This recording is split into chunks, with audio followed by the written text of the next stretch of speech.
Welcome everyone to Proverbs chapter 30 and welcome to Daily Hope.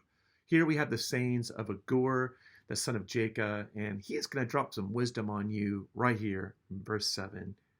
It's a prayer, really. In verse 7 he prays, "Two things I ask of you, Lord. Do not refuse me before I die." Here they are. Number one, keep falsehood and lies far from me.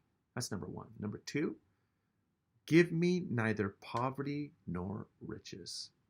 There's the second. Now check this out. He goes on to explain, "But give me only my daily bread. Otherwise, I may have too much and disown you and say, 'Who is the Lord?' Or I may become poor and steal and so dishonor the name of my God." Now, this whole proverb is anchored right here in this key idea.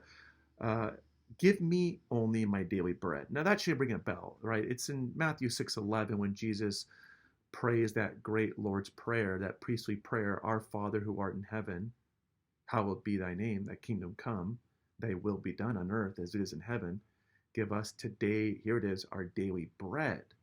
Now there it is. Now this idea of daily bread is trusting God with our daily provision, number one, being content with what God gives us today, and being protected and guarded against the temptation and the deception that comes into our life when we have too much or when we have too little. And that takes us to the beginning. It's like, number one, keep me from falsehood and lies. And that's because when we have too much, we can be deceived into thinking we are God of our life. And so he says, look, I don't want to have too much because then I might disown you and think I'm God of my life.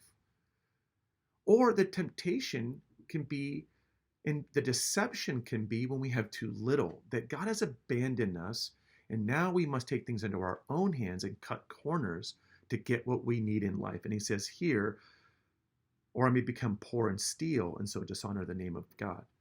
And so in this way, he says, be thankful for what you're given every day. And in that gratitude for our daily bread, God anchors us in the reminder of his daily provision. But when we get caught up seeking too much, we begin to think we are gods of our own lives. And that's a deception. The second, when we have too little, we begin to think God has forsaken us. And we begin to cut corners and take things in our own hands. So may the Lord give you gratitude today in your daily bread. And may that renew in you a confident expectancy that he has your back every day of your life. And he will provide.